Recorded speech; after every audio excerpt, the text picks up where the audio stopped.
자, 338 적절하지 않은 것은 1번 재물의 효용을 상실케 하는 인식이 있으면 충분하다. 2번 밭에서 재배되었는데 수확되지 않은 농작물 명의방부 실시해야 된다. 이렇게 나오죠. 쪽파가 안 나올 수도 있다는 거야. 이렇게 파헤쳐도 손괴죄 객체가 되지 않는다. 3번 자기 명의 문서도 타인에 접수되면 손괴죄가 되고 4번 재건축 사업 철거 예정이라 하더라도 손괴죄 객체가 될 수 있다. 정답은 4번. 시험 문제 손괴가 나오는데 틀리면 시험 그냥 답을 접으시면 됩니다. 손괴죄 틀리면 형법 80 이하로 떨어집니다. 다른 거 영어를 잘 쳤는지 항상 고민해 보시고 한국사가 과연 100이 가까운지를 확인하셔야 돼. 실제 시험에서 형법에서 손괴 틀리면 맞출 게 없어요. 339번은 옳지 않은 것은 기억. 이게 뭐 기억 지문 정도 2015년도 판례 이 정도가 이제 쟁점이죠. 그래서 문서 손괴죄 소유자의 의사에 부합하지 않았기 때문에 소유자의 의사에 그 건물 소유자의 아파트 소유자의 의사에 부합하기 때문에 손괴죄 성립하지 않는다. 맞는 지문이고 니은의 자동문을 수동문 만드는 건 손괴죄 된다고 했고 니은 지문이고 아파트 비어 있어도 손괴죄 객체라고 했고 자 리을 자기 명의 문서라도 접수돼 있으면 타인 소유물이니까 손괴죄가 되죠. 안 되는 것은 니은하고 리을 정답은 3번이 되고요. 자, 340번. 자, 권리행사 방해죄에 관한 설명이다. 옳지 않은 것은 1번 갑이 명의신탁으로 와이프 앞으로 등기를 했습니다. 자, 그럼 대내적인 관계에서는 갑이 소유자지만 대외적 관계에서는 을이 소유자이기 때문에 자, 자기 소유물이 아니니까 권리행사 방해죄 성립하지 않는다고 설명드렸고 2번 무효인 경매를 하더라도 이 점유는 보호받아야 되기 때문에 권리행사 방해죄 성립한다고 설명을 드렸고요. 3번 렌트카회사의 공동대표이사가 가져오는 거 권리행사 방해죄 성립하는 것이고 4번 피해자에게 담보로 제공한 차량이 자동차 등록 업무에 타인 명의 뭐 미등기거나 등록되지 않거나 타인 명의면 자기 소유물이 아니기 때문에 뭐 절도죄는 될지 몰라도 뭐는 성립하지 않습니까? 권리행사 방해죄는 성립하지 않죠. 정답은 4번 쉬운 문제. 자, 341번에 옳지 않은 것은 1번 자동차 등록 업무에 타인 명의로 등록되어 있다. 자기 소유물이 아니니까 권리행사 방해죄 안 된다 했고 2번도 뭐 별표 치시고 신규 등록 안 했어요. 미등록입니다. 그럼 권리행사 방해죄 구성하지 않는다. 맞는 지문이죠. 나중에 쉽게 풀어야 돼요. 저한테 수업 들은 이상 쉽게 풀어야 됩니다. 3번 채권자에게 압류된 부동산을 TV를 엄마 거라고 사칭합니다. 제3자 이의소를 제기합니다. 이게 은닉이라고 했죠. 강제집행유탈죄가 성립한다 그랬고 4번 채권자들에 의한 복수의 강제집행 채권자가 여러 명입니다. 그래서 내가 은닉하거나 허위 양도했어요. 그러면 채권자들 별로 피해를 입었죠. 강제집행유탈죄가 성립하고 내가 TV를 은닉하거나 뭐 집을 허위 양도했어요. 그럼 하나의 행위로 여러 가지 범죄를 저질렀으니까 무슨 경합이 되겠습니까? 상상적 경합이죠. 정답 몇 번입니까? 4번.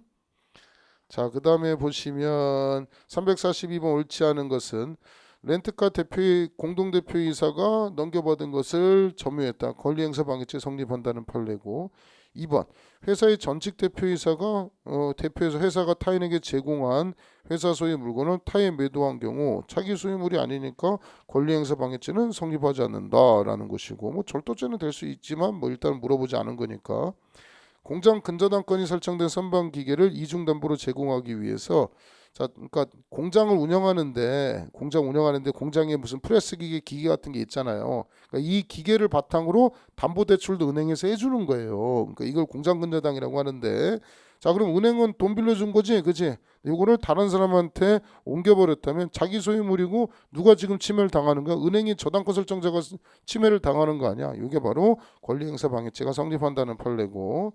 4번 채권자에 대한 채무 변제로 자기 소유의 건물을 대물 변제하기로 했으나 물건을 대신 주기로 했습니다. 자, 이를 이행하지 아니하자 채권자가 강제 집행하려고 하자 이를 면하기 위해서 또 다른 채권자와 대물 변제 예약을 체결했다. 자, 이게 허위 양도 허위 채무 부담이라는 얘기가 없잖아. 그럼 이건 진실한 채무 부담이고 진실한 양도에 해당하는 거예요. 그래서 진실한 양도기 때문에 뭐가 성립하지 않는다? 강제집행 면탈죄 성립하지 않는다. 강제집행 면탈죄의 행위 태양은 뭐라고 했습니까? 은닉, 손괴, 허위 채무 부담, 허위 양도라고 했는데 진실한 채무자에게 진실한 채권자에게 파는 거기니까 자, 이건 강제집행 면탈죄의 행위 태양에 해당하지 않죠. 정답은 4번이고요. 실제 나오면 되게 어려워요. 이게 342번 출제되면 지금 제가 뭐 풀어줄 때야 쉽게 풀어서 그러지 아마 미리 풀어놓은 학생들은 어떤 학생들 카페 써놨더라고 막 미리 예습해서 푸니까 너무 힘들다고. 근데 그게 너무 당연한 거고요.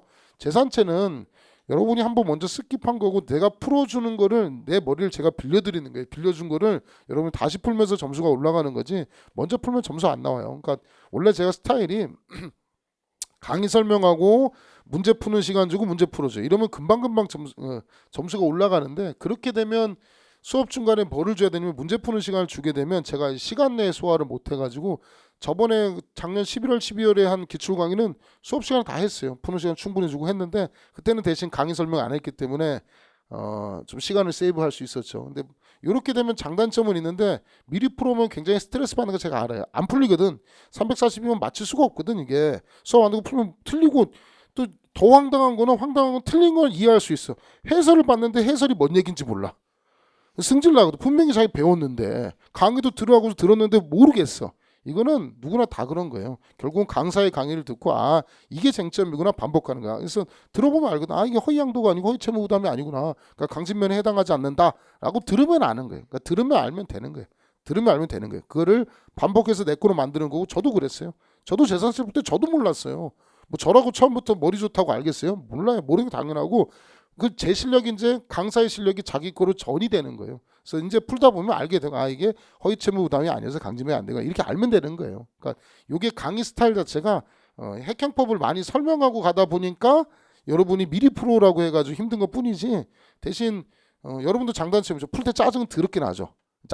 개새끼 설명도 안 하고 옛날에 들었다고 해서 기본 강의 들었다 하나도 기억 안 나고 막 짜증나고 화나고 더 황당한 것은 밑에 해설 봤는데 해설도 모르겠고 내가 지금 뭘 제대로 하는지 다시 기본 강의 돌아가야 돼? 지금 2차 시험 쳐야 되는데 이거 국사도 해야 되는데 짜증나는 거 당연한 거예요. 내가 알아요. 사람 심리 아는데 기다리세요. 괜찮아요. 저랑 풀고 나서 다시 풀 수 있으면 돼요. 시간을 세이브하기 위함이기 때문에 그렇게 얘기해가지고 다시 한번 보시면 집에 가서 다시 한번 보세요. 이따가 저녁에 6시 수업 끝나고 한번 읽어보면 그 얘기구나. 그 얘기면 별거 아니네. 이게 무슨 별표 2개짜리야? 뭐 처음에 생각이 들지만 지나보면 별거 아닙니다. 자 보시면 되고요. 그러니까 오늘 했던 부분 복습을 꼭 하셔야 돼요. 어려워요. 뒤에 종합 문제 더럽게 어렵습니다. 자 343번 강진면에 해당하지 않은 옳지 않은 것은 자 아까 배웠죠. 강제집행 멘탈 지금 보면 별거 아니야. 채권자에서 채권이 존재해야 되는데 상계등 돼가지고 채권이 존재하지 않으면 강진면이 성립할 수 있다 없다 없다. 정답 1번. 이렇게 쉬운 거야. 2번 채무자 제3채무자 사이의 장래 청구권이 충분하게 표시되었다. 결정된 법률관계 존재한다면 동산 부동산뿐만 아니라 권리 이것도 돈이 될 수 있는 권리이기 때문에 강제집행 면탈죄가 될 수 있다. 돈이니까 돈. 3번 자 객관적 구성력 돈을 빼돌리는 게 강진면이에요. 강제집행 받을 객관적 상태가 요구되면 민사소송에 의한 강제집행 가압류 가처분 여기에 염려가 있는 경우를 말한다. 맞고 약 18억의 채무 초과 상태는 자가 자신이 발행한 약소금이 부도난 경우 강제집행당할 구체적 위험을 인정할 수 있다. 뭐 이런 경우도 강진면이 될 수 있다. 뭐 이런 거고요. 5번에 국세징수법은 강진면의 객체에 포함되지 않는다 그랬죠. 그래서 정답은 1번이 답이고 풀 수 있습니다. 이거 나중에 보시면 334번 일치하지 않는 것은 1번 자 강제집행 못할죄는 권리보호 채권자의 권리보호를 보호법이기 하기 때문에 채권의 존재가 존재하지 않으면 아까 3개 등이 돼버리면 강진면이 성립하지 않는다. 배웠죠? 자 2번 이제는 안다니까 채무자가 제3자 명의로 했어요. 동생 앞으로 사업자 등록을 해놨어요. 그걸 또 동생 여자친구 미안합니다. 동생 여자친구를 돌렸다. 허위양도했다 하더라도 이미 한번 숨긴 거기 때문에 또 숨긴 것 자체를 강진면이라 볼 수는 없다. 자 정답 몇 번이요? 2번. 들어보면 쉽잖아. 3번 채권자 이거 아까 강진면의 상상적 경합이라고 했고 4번 자 형법 327조 강제집행 못할죄는 채권자가 본안 또는 보존소송 제기하거나 제기할 태세를 보이고 강제집행 못할을 목적으로 재산을 은닉 손괴 허위양도 허위채무 부담하면 성립하는 범죄다. 뭐만 있으면 성립한다고 했냐면 위태범 위헌범이라고 했죠. 현실적으로 해야 하는 결과까지는 요한다 요하지 않는다 요하지 않는다. 맞는 질문이잖아. 쉽잖아. 정답 몇 번? 2번. 자 345번 계약명의신탁 짜증나면 계약명의신탁 무죄 하세요. 계약명의신탁 무죄. 우리 그 어디 횡령 파트에서도 계약명의신탁 무죄고 강진면에서 무죄라고 했죠. 근데 요 판례가 이거예요. 자 자기 소유물이 아니기 때문에 강제집행 면탈죄 객체가 되지 않는다. 맞는 지문이고 2번 자 토지 소유자가 지상 선물에 대한 건물 철거권 어마무시한 권리를 가지고 있죠. 그래서 제가 설명드린 것 중에 최소한 이 정도는 강진면에서 정말 어려운 쟁점이 나오면 틀릴 수도 있는데 최소한 제가 설명하는 거 그 아까 임의 경매 같은 경우 담보권 신행 경매하고 요거 건물 철거권 가지고 있는데 가압류 등록 후 98H 내가 가지고 있는 권리가 어마무시한 권리를 가지고 있기 때문에 자 네가 무슨 허위양도하고 근저당권 설정 허위채무 부담한다 하더라도 강진면은 성립할 수 있다 없다 없다. 정답 몇 번? 2번. 그러니까 제가 원하는 건 이 정도는 맞춰주면 여러분이 진짜 출제자는 진짜 어렵다고 생각해서 다 틀려라라고 했을 때 냈는데 여러분은 요 부분을 맞히는 거예요. 그러면 재산죄에서 요 한 개가 여러분 합격을 이끄는 아주 굉장한 아주 쏠쏠한 뭐 손괴죄 맞춘다고 해서 여러분 합격을 긁지를 않아요. 뭐 사기죄 맞춘다고 해서 뭐 사기죄는 모르겠다. 그러니까 배임 수재가 하나 나온다든가 아니면 강제집행 면탈죄가 나온다. 그럼 맞춰야 되는 게. 그게 만점 방지용 문제가 될 가능성이 높아요. 또는 공정증서 원본 부실기재죄가 나온다든가 아니면 위법성 조각사유 전제사실에 차고 위전착이 낸다든가라고 하면 출제자는 마음을 먹고 내는 거예요. 뭐냐면 틀려라. 최소한 니들이 예의상 뭐는 하나 틀려줘야 된다. 이거는 틀려줘야 된다. 근데 만약에 위전착도 나오고 강진면도 나오고 공정서 원본 부실기재 나오고 다 나오면 이건 출제자의 의도는 개새끼들 다 뒤져라. 그 다 맞히면 그때는 형법으로 갈리는 거예요. 그 시험은 형법에서 갈리는 거예요. 형법 조정 점수가 100점 맞으면 70 넘어버려요. 그렇게 나오면 학생들 점수가 바닥 깔려요. 80이면 거의 뭐 잘 본 점수가 되는 거는 되니까 그런 타이밍이 나오면 진짜 나중에는 형법이 필수 과목 바뀌면 저는 그렇게 될 거라 생각해요. 강진면도 하나 내고 그러니까 재형법정주 1번 하나 딱 처음부터 첫 발부터 딱 내주고 그 다음 딱 넣었는데 우연방이 하나 내주고 그 다음에 오상방에서 위전착 하나 내주고 원자행위 내주고 공범관 신분 한번 내주고 재수론 내주고 형벌론 하나 내주고 D저말 재수론도 D지 어려운 딱 내주고 그 다음 딱 강론에서 살인 다 빼 싹 다 빼고 나서 이제 재산죄부터 이제 시작하는 거야. 친족상들 하나 내주고 사기도 하나 내주고 횡령도 내주고 배임도 내주고 배임수재죄도 따로 내주고 그 다음에 권리행사방해죄 내주고 강제집행면탈죄 다 내줘. 그 다음 문서 파트에서도 허위공모서 작성죄 허위 개념 요거 물어보는 거 그 다음 공문서 위조죄 간접성 이런 거 물어보고 뭐 아주 뒤지는 공정증서 원본 부실개죄 다 내줘. 왜요? 내가 안 들어가면 뒤지는 거야 니네는. 자, 그러니까 여기 강진면은 가장 어려운 파트 중에 하나예요. 그러니까 체크를 잘 하시고 최소한의 제가 원하는 거는 2번 쟁점이 나왔을 때 맞춰라.